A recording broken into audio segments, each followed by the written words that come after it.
We're here in Miami, and today I'm taking you on the ultimate African food tour, which basically is every single African restaurant in the city. It's a very small African population here. We got South African, Moroccan, and Ethiopian. Let's start this tour. South African food, and I'm talking about the country. So what do they got? They got biltong, they have bunny chow, they have gourmet sausages, and we're here at Dutchy's Gourmet Sausages. This is the first time I'm trying South African food in America. Guys, come inside. I'm excited. Bunny chow is amazing. Let's do this. Goedemorgen. Goedemorgen, David. How are you? By the way, in South Africa, they speak Afrikaans, which is like an old school Dutch that has been mixed. Something like that. Yeah, Afrikaans is derived from Dutch, and if they speak slowly to us, we understand them and vice versa, but it's not completely the same. So what do you guys do here at Dutchy's? We make and prepare absolute stunning South African favorite foods, a variety of biltongs and droewors, well, dry sausage, and many savory South African dishes on the restaurant menu. Biltong, which is their beef jerky. We have it here, and I think we have a huge room in the back. Beef jerky on steroids. I love it. I love it. All right, let's go in. So we're here in the kitchen. They're doing some sausages over here. She's making over here one of the traditional pastries. So what is that? It's called Cook Sisters. I don't know where the name comes from. It's very time consuming, but once it's done, and I'm gonna have you taste some of it today, it is delicious. It's like a deep fried donut doused in syrup. Yeah. And then the guys here, Wednesdays are their days of stuffing all the sausages and getting the dry sausage ready to be hung tomorrow to dry out. Nice. So over here, he has the meat, putting it through the grinder. As you can see, it's coming out. From there, it comes over here, and then she is using the intestines, you can see. So there she put it on top, and now she's gonna press the button and everything's gonna come out. There we go. Wow, look at that, beautiful. So smooth. Hydraulic. Hydraulic? Yep. So this comes obviously from the influence from the Dutch, obviously, and also the English were in South Africa, and they love their sausages. And don't forget the indigenous people as well. It's like the mix of the three cultures in one. Wow, it smells great. I can watch this all day. The grinding. It makes you hungry. Yeah. I've seen this a few times, but the most unique one I've seen is like the boudin. Yeah. The boudin, it's like they're thicker though. Thicker one, yeah, that's the hog casing. That's the hog casing. Yeah, that's the hog casing. So. And then over here at the very back, we have the drying room. Yep. Guys, come look. This is where they do the biltong. Oh my God, look at this, guys. It's heaven. Wow, amazing. So this is biltong. This is their beef jerky. This is where the process starts. This is where the raw meat, after the curing and the spices, etc., is being hung. And then once it's dry enough, we move it to the front cabinet, ready for consumption. Okay. So how long does it stay here for? It depends on the thickness. Some people like their biltong more drier. Some people like it more of a medium wetness. Some people like it more on the wet side. So we kind of gauge that, but it can be between 4 and 7 days. 4 and 7 days. Yeah, it looks like a nice seasoning on top. It's all natural. We still bake and grind own spices for the biltong and all our sausages. I mean, you can smell the coriander. It hits you right away. Yeah. All right, I'm gonna stay in this room. It's my room now. I've heard that before. So speaking of meat, what's a braai? It's similar to what you guys call a barbecue. Well, we don't like that word at all. We braai when we're depressed. We braai when we're happy. We braai when we celebrate. We braai when life gets tough. We just need any reason to have a braai and a get together. If you're from the Caribbean, that's called liming. You already? This is the biltong snack platter. Oh my God, it's smaak lekker. No, I'm joking, guys. You guys say lekker? Lekker. Oh, you do? Yes. Amazing. All right, so right here we have the chicken liver peri-peri. Portuguese, you know, they conquered Mozambique. In Mozambique, they have peri-peri like crazy. They like it super spicy. And obviously, if you're in South Africa, you're gonna eat a lot of peri-peri. She's gonna put it in. Perfect, look at that. Beautiful sauce. This is the peri-peri sauce. It's almost like a spicy tomato base. Oh, it's gonna be amazing. Smells phenomenal. Peri-peri, that's the chili they use to make the peri-peri. It's like a Portuguese African fusion. That is what peri-peri is. Obviously now in Portugal you're gonna get it everywhere, but it evolved in Africa. And if you ever go to Nando's, you'll have some delicious peri-peri there. So now you just have to wait until it thickens up, Okay. and then it's ready. Yeah. Yeah, it almost looks like a creamy chicken liver. You're just missing the pasta. I'm messing with you. Oh, it's gonna be good. And right over here, guys, look at this. This is where they have the drying meats. The biltong. Let me show you. Let me grab one of these. Look at that. I like the crust right here. The fat's the best part, guys. Don't like miss out on the fat. Dude, it smells so good. I can't wait to try this. So what we're gonna do is Tell me. definitely keep your fingers straight. Yeah. Turn this machine on. Okay. This is gonna be your guide. Make sure that the fat is shoving away from you. Okay, so the fat has to be pointed this way. So I get on this side, right? Right. Okay, so turn it on. So, Fingers straight. Put it on your palm. look at that. Oh, close the lid, okay. Yeah, sometimes it's hard, sometimes it's easier. Oh, it's quick.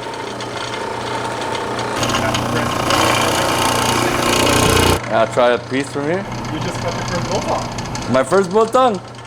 No, you have to get the piece with the fat. Here, let me turn this off. So like a piece like that. Here we go. The flavor, smell the texture. Forget that regular beef jerky from the supermarket. This is real stuff. What is this? This is the boerewors, and that's gonna go on the Gatsby.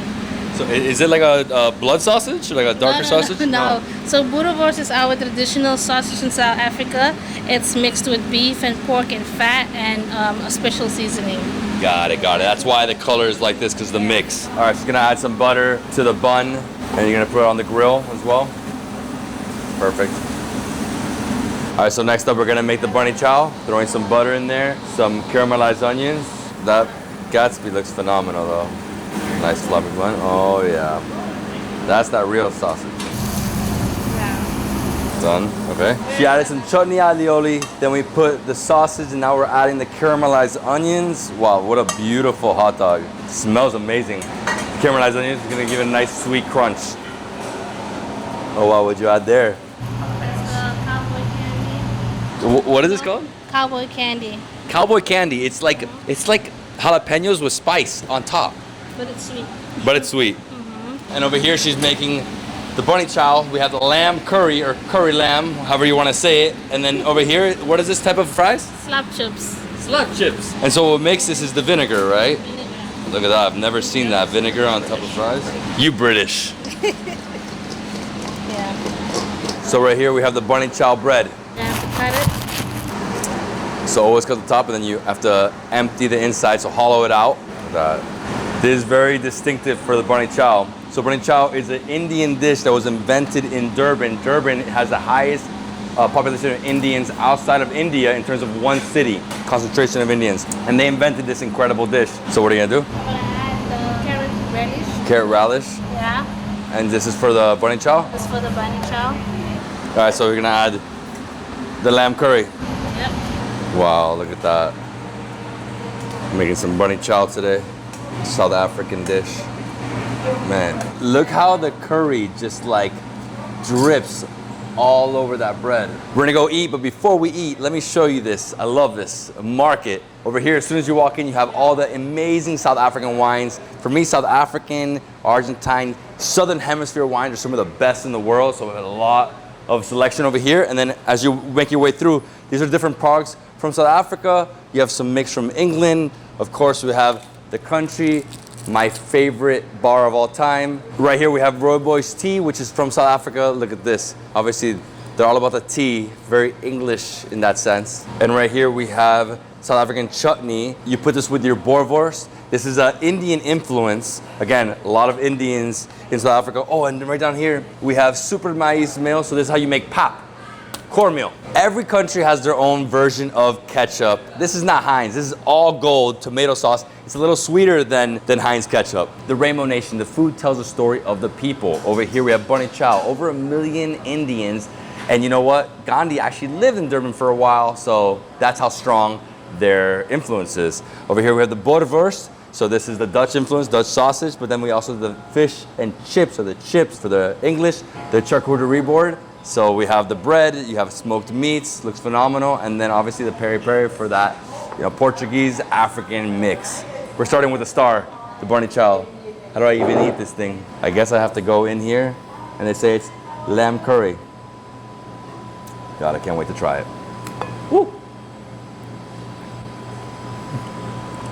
Oh my God. Distinctly Indian. The gravy, nice and rich. The whole thing with the bunny chow is that it's in the bread. And you get some of this, it's like pickled carrots. The bread absorbed the curry. It's so tender. But this carrot, chutney, pickled, it goes well together. Wow, I do remember eating this in Durban. I was blown away, guys. This is so good. This is like, I'll say this, one of the most unique dishes of South Africa, the bunny chow. Eat the whole thing. I love that it's in the bread. It reminds me a lot of like San Francisco, eating the clam chowder in the bread, and at the end you eat the whole bread. Yeah, this is so good. Go with the lamb. Man, anything the Indian touch, food-wise, always a winner. Really great combo. Imagine the Dutch and the British had a baby. That's South Africa, right there. I'm gonna put this together. What'd you say? She said it's like candy? The jalapenos? Wow. Wow, what a beautiful bite. It's like a gourmet hot dog. How do I even grab this thing?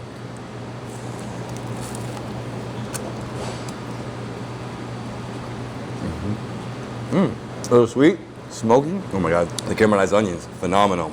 You see? So recently I was in Suriname. I had the white and the black pudding, very similar, very gamey. The beef and the pork with the fat, super delicious and juicy. But having the caramelized onions and then also those jalapeno peppers makes a nice sweetness. You have the cheese throughout. It's a delicious hot dog. It's not hot dog, it's Butterwurst. Sorry, I'm American. So this is the slop chips. Yeah, so the vinegar you could smell it, you can feel it. Yeah, outside crispy, inside super doughy, like gooey. So what's in here? Alright, so this is your biltong snack platter. The pad thai is a biltong pad thai. It's cream cheese, our finely grated biltong. Then it's got a little chopped up onion and herbs and spices in it. Then there's a homemade tomato jam and your pickled onions, your ciabatta bread, the chili biltong, regular dry balls, and then regular biltong. South Africans, we like a little bit of spicy, sweet, and salt. We combine our food. And if you take your bread and you put the biltong snack platter on, the spread on, sorry, and then some of the jam, a little bit of the onion, you put your biltong on it, and it will just make a sensation in your mouth. You know, So you build it. Your taste buds will just go, yeah. You will taste the things like complete, each other, complementing each other. All right, so I'm gonna build it, right? Grab a piece of toast. This is the cream cheese with... That's a little knife. Yeah, that's a knife. Yeah. So this already has the biltong inside, mate. This is different type of cream cheese. And then you get a little bit of each thing? Yes. A little bit of this tomato jam made in-house. It's beautiful. It smells good. You know, this does remind me like almost like a tomato chutney style. And then over here, you get some of this, some onions. Not great. Yeah, spread it out a little bit. Yeah, just a couple. Perfect. Yeah, this is gonna be like every flavor is gonna come out of this bite, Nate. Take this bite.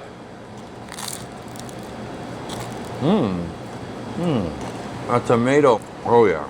You got every single flavor in here. Sweet, crunchy. I thought this was number one. This is so good. It is like nice and fresh, cold. The cream cheese is phenomenal. I mean, the combo. I love my job. So if you're raised in South Africa, you're gonna take the biltong to school. I would take this one. It's right, so it's like the Slim Jim, you can say, but again, it doesn't have all the preservatives, the bad stuff in there. It's beef. South African Slim Jim. Oh, amazing. If they sold this at the gas station, I'd buy it every day. What? This is the chicken liver peri-peri. Yes. You know, it does remind me of like chicken tikka masala or butter chicken. Very similar. And so we're gonna put it on one of these. Same thing. And let that gravy just get absorbed into that beautiful toast with some sauce on top. Extra saucy. You guys love the sauces there, huh?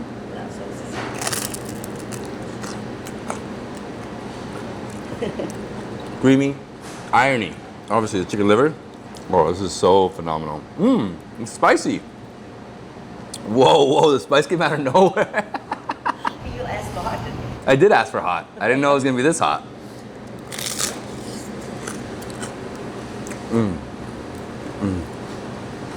This cream can drink this. No, seriously. Like having chicken liver bathed in this sauce. Oh, it's extra spicy. Is this how spicy it is in South Africa? So we make it mild here because the flavors is all there. And if you make it too hot, then you just burn.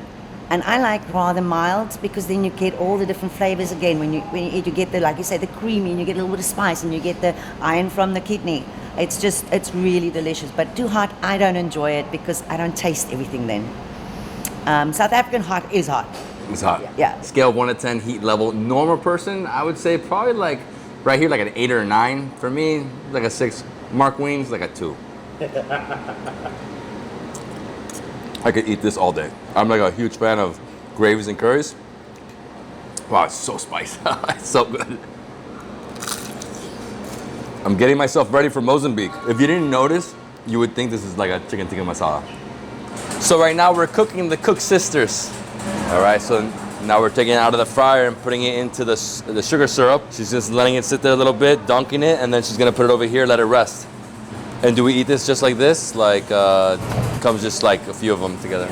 So Nate, you lived over there. What should Americans know about South Africa? Yeah, so I lived over in South Africa, over in Cape Town and Sea Point. Let me tell you right now, South Africa is one of the most amazing countries in the world. I can't just tell you how amazing it really is. But if I was you, I'd go to Cape Town, I'd go to the Point, I'd drive along the Garden Route, Tsitsikamma, I'd drive along Durban, Port Elizabeth, all the way to the other side. You got the Drakensberg Mountains. It really has everything, and the food, of course, is incredible, and that mix of people as well. It's just probably a one-of-a-kind place. Can't recommend it enough, and don't forget Table Mountain as well.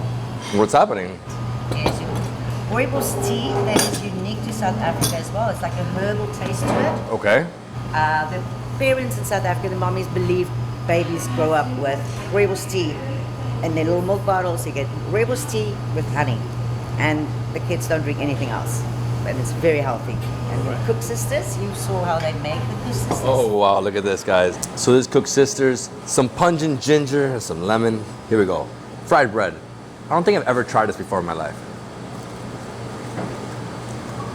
Yeah, that lemon in there. It's almost like a lemon like custard, it feels like. It's, you know what it is? Super crumbly in the middle. Outside, I love the sugar syrup. It is very unique. It's not like your average dough. I mean, the inside, it's phenomenal taste. The lemon, a little bit of that ginger, a little pungent, but super soft, crumbly. So for the people out there who have never been to South Africa, what can you tell them about the country? It really is rich in heritage, and you got the world in one place, you know. Nature reserves, the beaches, and the food. The food is something that you'll never forget, honestly. And the friendly culture that you find all around is something that will stay with you for the rest of your life. So if you can, get on a plane and go to South Africa. Yeah, so it's known as the Rainbow Nation. It has a mix of African tribes, and you have obviously all, you know, everybody that came from Great Britain, from Dutch. I stand corrected because I haven't been there, I haven't lived there 30 years, but I think it's 11 official languages that South Africa has as well. So that ties into the whole Rainbow Nation saying and explanation of it all. But go do wine routes, go to the National Kruger Park, go do a safari somewhere in South Africa. They've got fantastic lodges. Oh, everywhere. It's just beautiful. I mean, I'll say this. You can go on so many safaris in Africa, but when you're to Kruger National Park, you'll see the big 5 in your first game drive. I promise you. That's just utterly amazing. Yeah, tell me something in Afrikaans. Ek is baie dankbaar dat julle by Dutchy's kom kuier het vandag. Ek hoop julle kom sommer gou weer, en as julle nog nie by Dutchy's was nie, moet julle in julle karre klim en hier kom middagete eet. Dit is absoluut heerlik. And what does that mean? That means I'm very happy that you came to visit us today, and I hope to see you guys again soon. And if you haven't been to Dutchy's, get in your cars and come have lunch here. Thank you. So when you think about Africa, remember, it is not a monolith. It is 4 times the size of the United States. You have South Africa, you have Eastern Africa, you have West Africa, and you have the Northern. Northern is more Moorish influence, Arab culture. Here we have Moroccan food at Dar Tajine, and here we go. Wow, it is like Morocco in here. It's incredible. Look, the nice gowns. I actually have one of these. I love it, especially in the nice heat in Morocco. You have these incredible slippers, by the way. So if you ever go to the city of Fez, you can go to the tannery, and that's where they make the leather. And that's where they make these beautiful slippers. Yeah, that's what they use. Comfortable. Lots of incredible leather. You have the hat of Abu. They took it from Morocco, guys. In the early 1900s, Morocco adopted this flag, and it means the 5 pillars of Islam. That's what the star represents. Hey, David, I found something amazing for you, bro. Oh, I love this hat. By the way, this is Hasna. She's the owner. Hasna, how are you?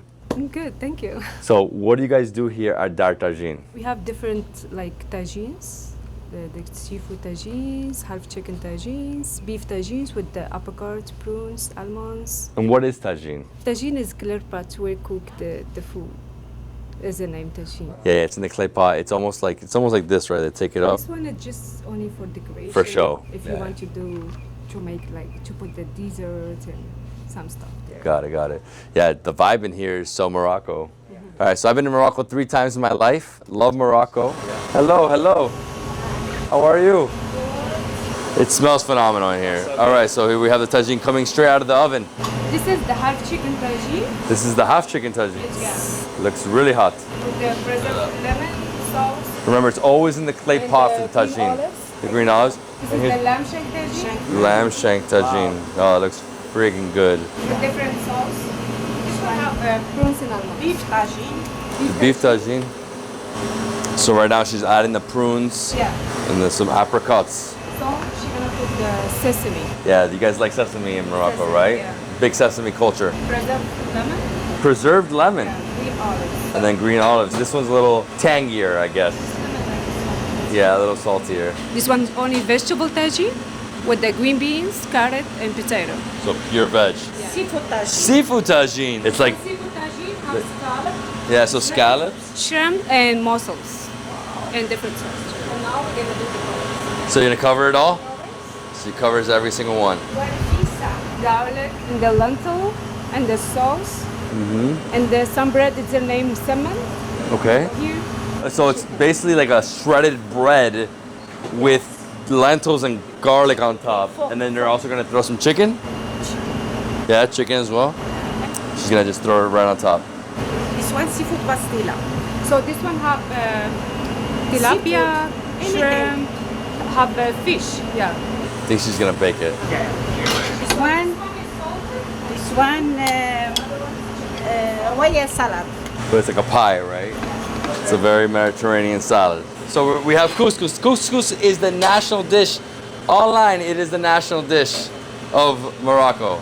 Sauce for couscous. Sauce of couscous? Yes. Looks like a vegetable stew. Wow, look at that color. Chickpeas, some tomato in there, of course. Lamb couscous. Lamb couscous. They're giving us all the good stuff.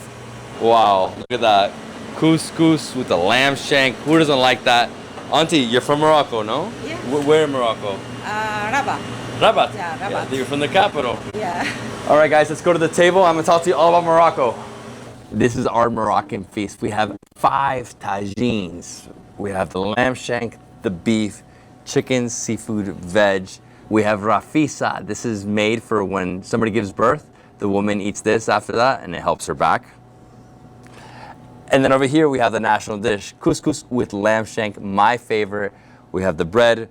We have the incredible dip, so I'm gonna get some of this roasted eggplant. Gotta grab some of that, it's the best. This, and then this is like some spinach. It almost looks like some spinach dip. Some beets, beautiful beet salad, beetroot salad. And then over here, of course, this is like your Mediterranean diet, always cucumber, tomato, onion.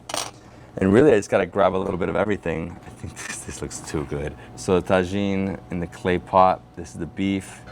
Look at that, like melts. Have to grab some of the apricot. It's amazing how they always have apricot for this cuisine. And then here, the lamb shank. So the lamb shank, just do this. Let it fall in, let it like soak up in this amazing sauce. It's like this stew. Grab it like that. Wow, it falls apart. It's all my Persian. I know you guys love this. Over here, the chicken. Just grab a piece of chicken. Wow, this is so much. It's so tender, like literally fell off the bone right there. Over here, the seafood. She said there's like 6 different things in here, like clams, scallops. That looks so good. Looks phenomenal. And then the last one of these is the vegetables. Look at that. It's like almost like a pumpkin. And right here, of course, we have the national dish, couscous. Beautiful couscous. Comes with some carrots, some vegetables, and then, of course, the lamb shank. You know, I'm going to tell you guys, first time I was in Morocco, me and my buddies were like lost, and then we ended up in the city of Meknes, and somebody, a stranger, straight up a stranger, was like, hey, you could stay with me and my family. I was like, okay, we'll do this. I was broke. I was like 22 years old, and we were traveling on a strict diet, strict budget, sorry. And we slept in this guy's house. His parents literally gave us their room. They slept on the roof. But when we ate lunch and dinner, we ate massive couscous. Everybody with hands, no fork and knife, and we just broke the chicken. They didn't start eating until we started eating. It was amazing. And that's my first time experience, and that's when I saw the real hospitality of Morocco. Wow, it's so good, dude. Lamb shank tajine. So the way it cooks in the tajine, baked, beautiful oven in a clay pot. Oh my God. You know, it's juicy, it's tender. I love the fat, but there's something unique about cooking on this clay pot. The taste is very, very unique. Very distinct to Morocco. The lamb shank. It is so buttery. And now I'm gonna grab the lamb shank and mix it with the couscous. I think the clay pot traps the flavor, so it really absorbs into the meat. I love couscous. Nice and grainy, light, fluffy. What's next? Some chicken. I love how the chicken looks so good. Every time I see the tajine, I'm like blown away. Oh my God, just a Mediterranean taste. Super tender. All those flavors are being chopped in by the clay pot. And I think what you have to do here is also grab some of this and just like, just drench it in it. Yeah, that's the flavors of the tajine right there.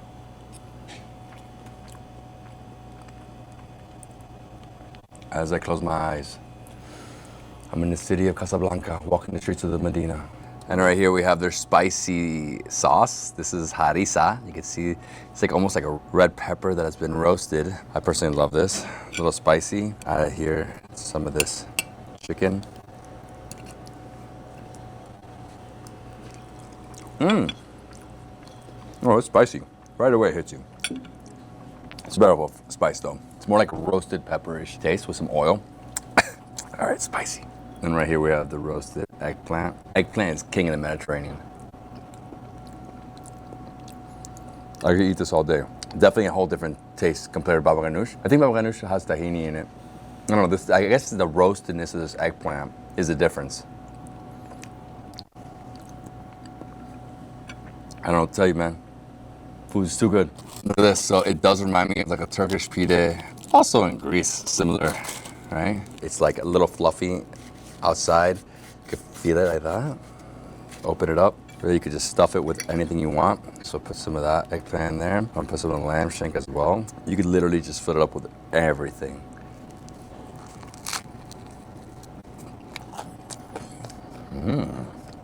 I love the bread.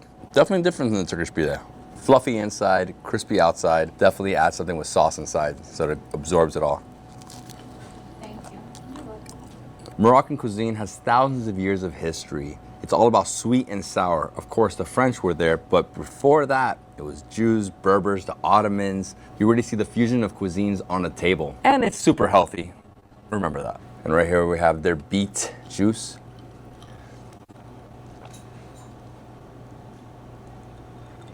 Oh, that is refreshing. If you like beets, you'll love this. If not, get their lemonade. And then over here we have the seafood tajine. I love the lamb shank, but seafood is my jam. And each one tastes so good. It's like a tomato-based sauce. You know what it is? It's like when it's baked, it melts. Tender, succulent, and the shrimp. Oh, it's phenomenal. So refiza, which has semen bread with the chicken and the lentils on top. You know what? It almost looks like noodles, but that is bread. Oh, wow.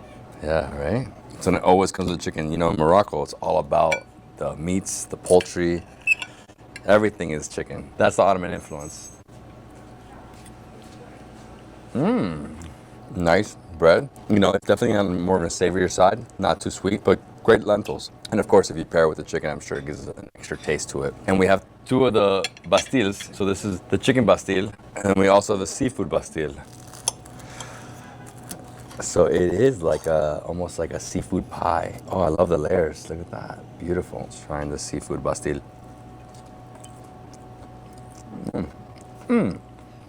Oh, I love the pastry dough. Nice thin layers. Mushroom. Good amount of seafood in here. Tastes like a shrimp, maybe another mussel. It is so big. Like if you look at it, it is massive. Imagine like a seafood burger with a wrapper on top. As they say in Morocco, zubin. So this is the chicken right here. You know what? Right now, as I'm cutting it, it feels like a mochi. Oh wow, look at that. Yeah, that is like a minced chicken. So that's more like a sweet and savory. Yeah, there's like cinnamon on top.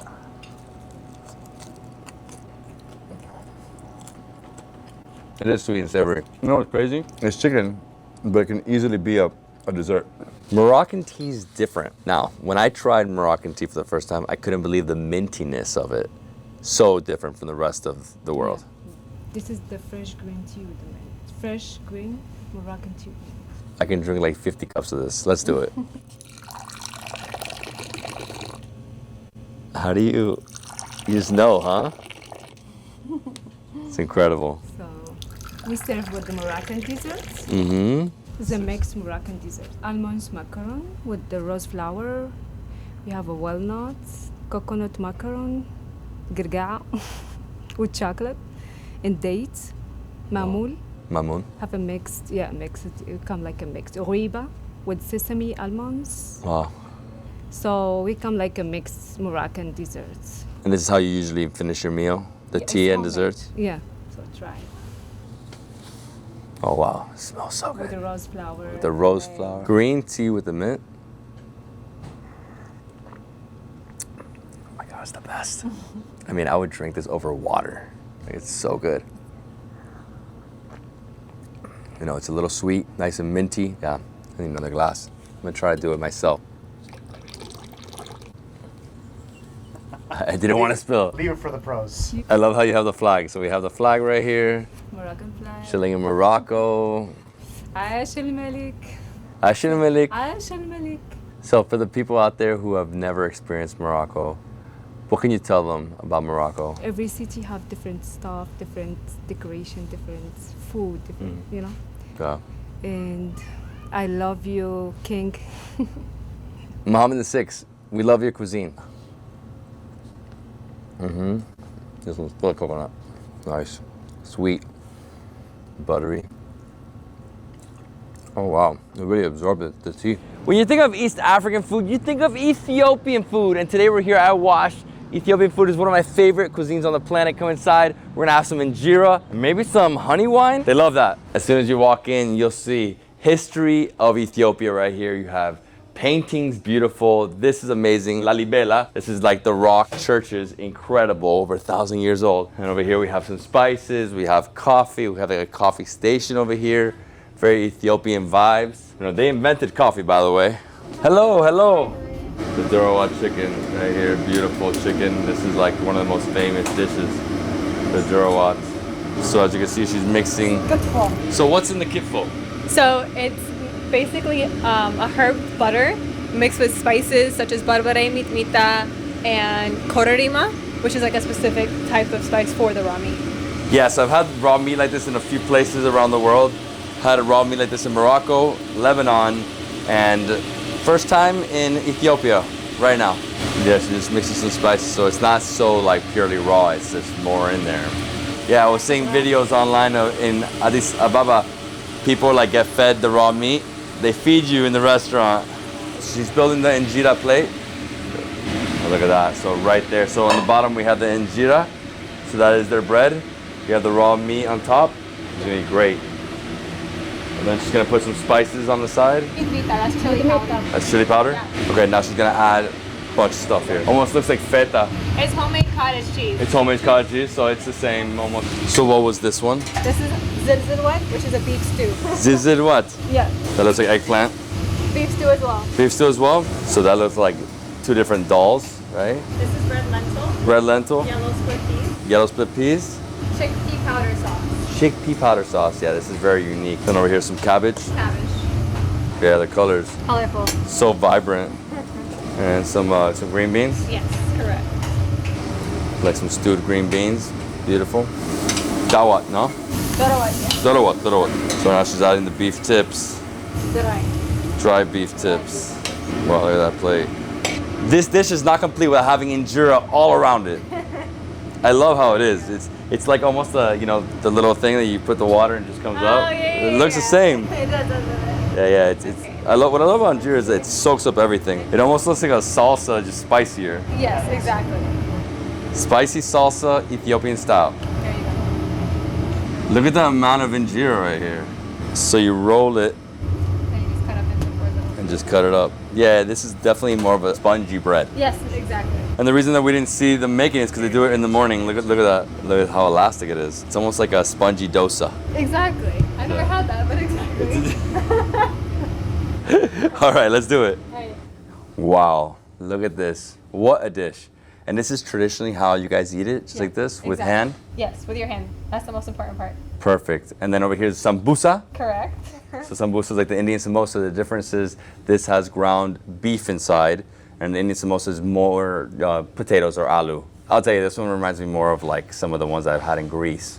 You know, in terms of It's related. the actual dough. Starting off with sambusa, I'm gonna dip it right here into this. Nice. It looks like the mint chutney. You know what? You're right. Definitely different from the Indian samosa. Nice and doughy. Hey, jam-packed with flavor. Lots of meat. A little spicy. No, it's actually a little more delicate. Very doughy in the middle. I love it. And this is like a mint lemonade. Incredible palate cleanser. Oh, that's refreshing. Wow. Okay, so here we go. I think I'm gonna start with the kit pho. Got a little piece. Then I go for the kit pho, just like that. Oh, I love how spongy the injera is. Look at that. This is raw beef, guys. You ready? Tastes so good. Amazing spices inside. Raw beef. You know what? I have to try it without the injera to really understand the flavors. Imagine having like a meatball that hasn't been cooked, but you have so much flavor inside. Beautiful spices. It's incredible they eat like this in Ethiopia. It's pretty good. This thing is the best. Injera. And right here we have the dorawat. So I just grabbed this, grabbed some of the meat. Dorawat, the most popular dish in Ethiopia. So one of my favorites. Look at that. Look how red it is. Red from that spice. Oh my gosh, so delicious. I feel like this definitely has like an Indian influence, huh? Ooh, nice spice and pepper. Some nice tender chicken, cooked to perfection, but it's all about the spice. It is like it almost reminds me of the textures of like a thicker chutney, but definitely high on the spice. And then the injera absorbs all the flavor. Next, we have the dry beef tibs. Let me grab one of these. It almost looks like almost like a stir fry of jerk. Definitely tougher. Really thick, nice and gamey, but you have so much flavor with the pepper in there, nice tomato and crunch from the onion. A little spicy. Definitely more on the spices in this mix. And then we have injera, just open it up and go ham on all the sides. So we have 2 different lentils. Over here we have like a spicy, like a beef stew right here. Yes, it's definitely beef stew. It does have this like if I look at the plate and I didn't know what country I was in, I'd probably think it's like an Indian, but definitely gives me African vibes with the meat. Ethiopia, one of the birthplaces of humanity, over 3 million years of history, and they're the only African country that was not colonized. For a brief period in the 1930s, Italy went in and had a war, but they didn't actually take over completely as a colony, and eventually, obviously, Ethiopia pushed them out. They're also the second country to adopt Christianity in the world after Armenia. This is ancient times, and that's why they built these rock churches in Lalibela. And because of the geography, you can see it's like on the spice route. So from India, spices came into Africa through there, turmeric, etc. And you can see it. Does this sound like a samosa? You tell me. But you also have the Italian influence, so you can find pasta. You know, they did influence a lot of the cuisine. And also the reverse is true. Coffee was born in Ethiopia, and then eventually the Turks got it, the Italians got it, everybody basically took it from Ethiopia, the cradle of coffee. I heard Ethiopians drink coffee up to 9 times a day. That's true. 9 times a day? Yeah, maybe 10 sometimes. It's almost 5 p.m. I'm gonna have some nice coffee. A few moments later, and here it is. It's ready. Okay, we're doing the coffee right here. Should I just pour it a little bit? Here we go, guys. Oh wow, it smells amazing.